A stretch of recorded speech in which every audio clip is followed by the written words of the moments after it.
would say that I'm a passionate about digital and technology. Who started his career 20 years ago as a website sales representative at Avas, and for 10 years I have managed people, small sales team, and over the last 10 years I have managed a large organization, large sales force in digital. Because basically I started to work for a digital company, and I quickly realized that it was an amazing industry, an amazing market, full of opportunity, really, really challenging market. And I decided to stay in that market and to work 20 years in that market. And yeah, I would say that personally, I would define myself as a passionate of several things. The first thing is sports. I love sports. I'm practicing long distance running for, I can't remember, maybe 30 years right now. I also really like extreme sport. I'm practicing snowboards. It's one of my passions. I love music, and I also like bourbon. I would also define myself personally as I like to learn from people. I strongly believe that if you want to improve your knowledge, your skill, your experiences, just meet people, learn from them, share, be open-minded to criticism, and try, fail, and it's maybe one of the best way to grow. So yeah, I would define myself like that. And professionally, I would say that I have helped for 20 years digital and tech company to increase their revenue, to build new structure from scratch, to create growth in a way. And today I continue to work for a tech company here in the UK as a commercial director with amazing people, and enjoying my everyday business and personal life, still for the moment based in London.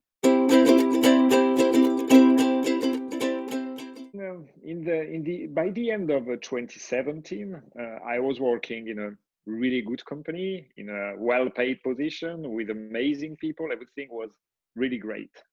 However, I just realized that what got me here won't get me there.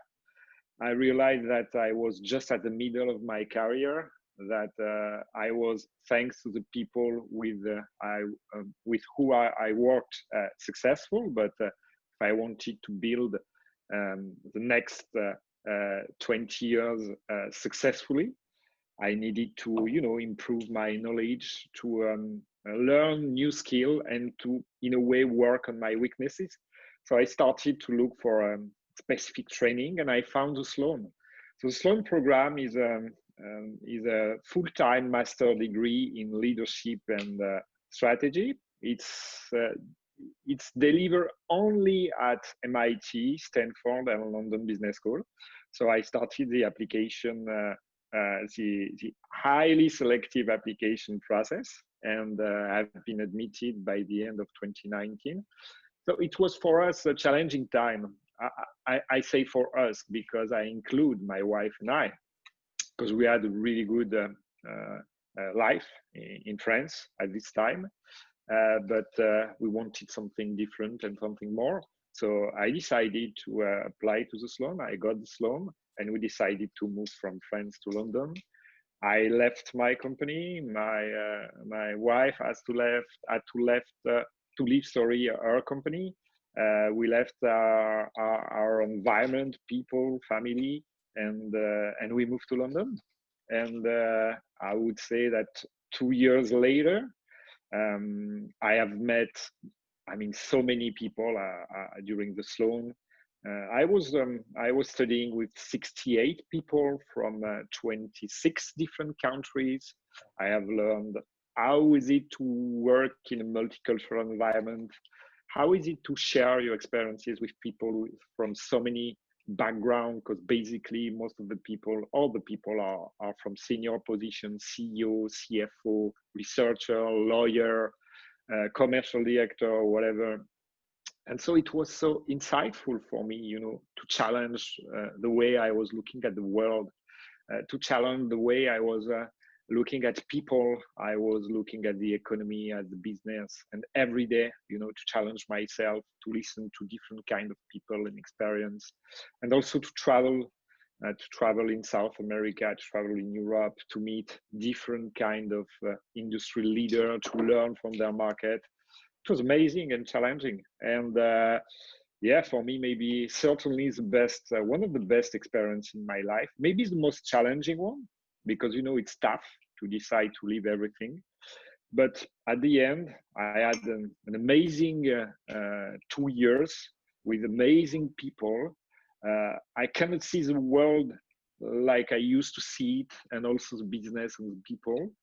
And finally, I found a new position in an amazing company, in a tech company.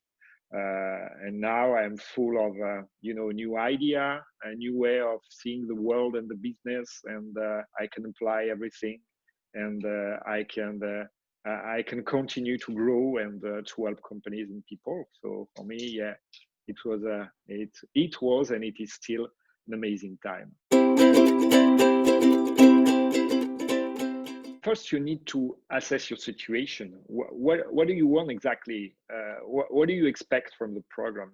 I was motivated by the fact that I knew that what got me here won't get me there. That I knew that we were in a fast changing environment because of the impact of the machine learning and the deep learning. And I didn't expect the COVID-19 situation, which accelerated everything right now, all the digitization of so many industry and market.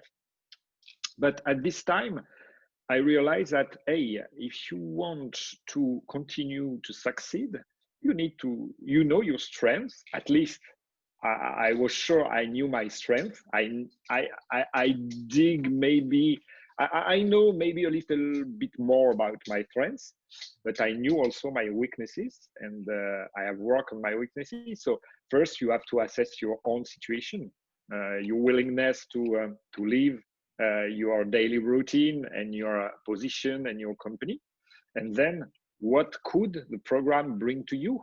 What do you expect from the future? Do you want to change your industry? Do you want to reach a higher position? Do you just want to syllabus your knowledge and learn more? So first, I would say assess your own situation. And second, be sure about your decision, because it's a challenging decision. Leaving your company, no revenue for 1 to 2 years, it's challenging, and it's included not only you but also your family and your wife, of course. So yeah, first assess your situation. Second, be sure of your decision and take in consideration the impact of your decision. And third, be prepared. I mean, you cannot do that kind of program by saying, "Hey, look, I need some more knowledge, so I'm gonna check on internet what kind of training, master I can do, or business school, and then I'm gonna apply and it's gonna be okay." No, I think you really have to be prepared, because it's a challenging time. It's really, really fast. I would say that I have never worked so much in my whole life. I'm not sure I'm gonna work so much one day. But if you really want to enjoy the program, you have to work 6 to 7 days a week. But when you like that and when you learn new things every day, it's amazing. So it's not a problem. So yeah, be prepared is maybe my last recommendation.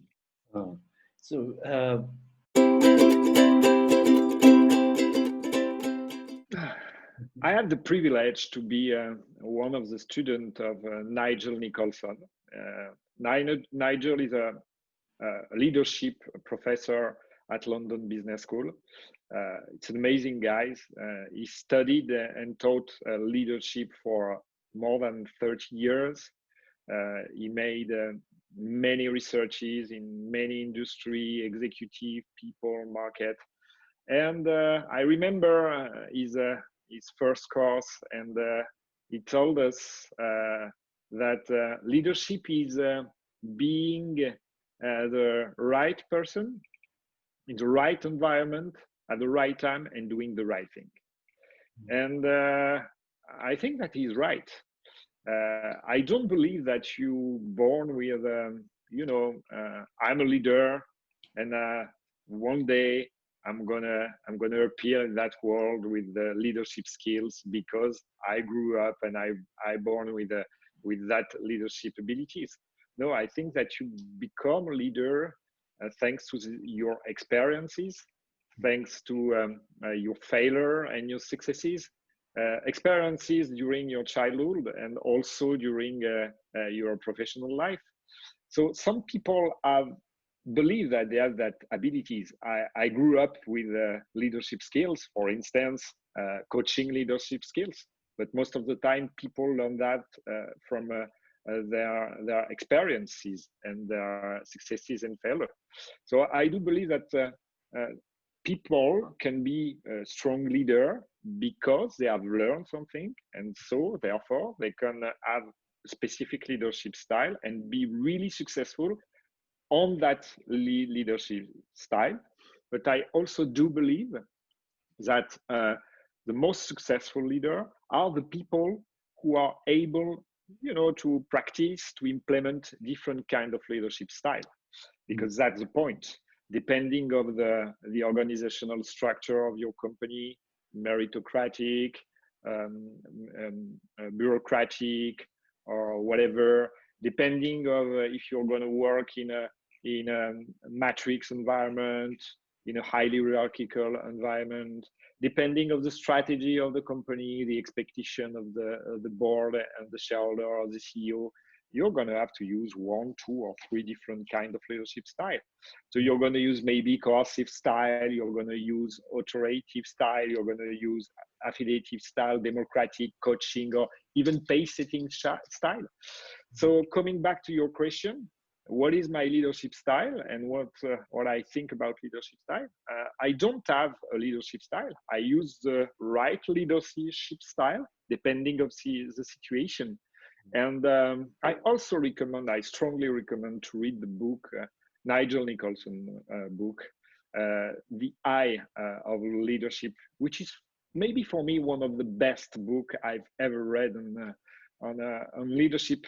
And it gave you a different kind of perspective and different kind of framework to define what is leadership, and also to develop the ability and the quality and the experiences to be a successful leadership, whatever the environment, whatever the market, and whatever the company. I would say more recently, the biggest challenge I faced was definitely the decision to leave my work, to leave my daily routine, to ask to my family to leave their work and their life, and to move to London, to leave my company and to study. It was maybe certainly the most challenging, the most powerful challenge I've ever met, and also maybe the most interesting period in my personal and professional life, because you have to syllabus everything, you have to reconsider everything, and actually you have to take risks. And I would say that it's good to take risks, not any kind of risks. Don't do crazy things, of course, but take risk. It's really good. And to be in that kind of environment, that kind of transition, that kind of liminality, that what psychologists call that kind of period of transition, liminality, when you have no, when you don't really know where you are anymore, when you were someone thanks to your position in your company, on your social level in your life, and you are not you are not in. At least you didn't become the next person you want to. You're still in that transition. But when you are in that transition, you can do anything. You can try anything. You are not afraid of failures. You are not afraid of successes. You are not afraid of trying new things about yourself, challenging your daily routine. So yeah, for me, that's definitely the most, maybe one of the biggest challenge I've ever faced, and certainly the most amazing period of my professional and personal life. And frankly, we were discussing about that with my wife recently. It has been exactly the same for her. So it was a shared, amazing moment. It's complicated because basically I was exactly in the same situation that million, billion of people. You know, one day your life is running, everything is perfect, your personal life, your job, the people you are meeting, you have social interaction, you go to the restaurant, you can practice sport, you can meet your family and whatever. And one day everything stopped because COVID-19. What is COVID-19? Why? What happened? And you're stuck at home. You cannot meet your people anymore. You cannot have that social interaction. You cannot go to work in your offices. You can, even meeting people in the tube was refreshing. And I realized that after the lockdown, not before the lockdown. Before the lockdown, it was sometimes boring to take the tube to meet people. It was overcrowded everywhere. And after that, you just realize, oh my gosh, it was so good, that kind of environment. Because comparing to be stuck in a home or in a sofa, living room, in a table, it's complicated. So I don't know what to say to people because I don't even know if I was able to deal successfully with the situation. I think at the moment, but it was tough, and it's still tough because in a way we are still in that kind of lockdown. Even if there is no lockdown here in the UK anymore, I mean, you cannot go to your office anymore. If you want to go to the museum, you have to book everything, and it's normal because we have to protect ourselves and everyone else. So my recommendation would be try to be close to your friend and also your family, because for instance, in your family, you certainly have elderly and old people, or you know what I mean, or people who are a little bit isolated because they live abroad, they are not close to you, they need your help and they can help you. So try to keep in touch with them, try to share moments with them. Use also the social media and use also technology like we are doing right now. I would love to be in Hong Kong with you right now. Unfortunately, I'm uh, I'm in London, or you would love to be in London and you are in Hong Kong. But we can use the technology, that kind of video to talk to us. And actually, it's not so bad. It's good. I discovered that yes, it's good to meet people through a video, and even to have a drink with people through a video. That's fun. But so yes, try to use technology and try to use the internet to keep in touch with people, to keep that social interaction. And I would say finally, share your feeling with your closer family, wife, children, and friend. Share your feelings because it's a tough period. So your mood is going up and your mood is going down. And I remember that sometime I was really positive and I was saying to my wife, no, stay positive. The situation is going to improve. Don't worry and whatever. And the following weeks I was, oh my gosh, we are in a mess. It's a never-ending process. We are stuck at home. I mean, we cannot do anything. Look, outside the weather is amazing and we are stuck at home. So, you have to share your feelings, and you don't hesitate to do that with your family, your friend, and to listen to them also. And because it's tough,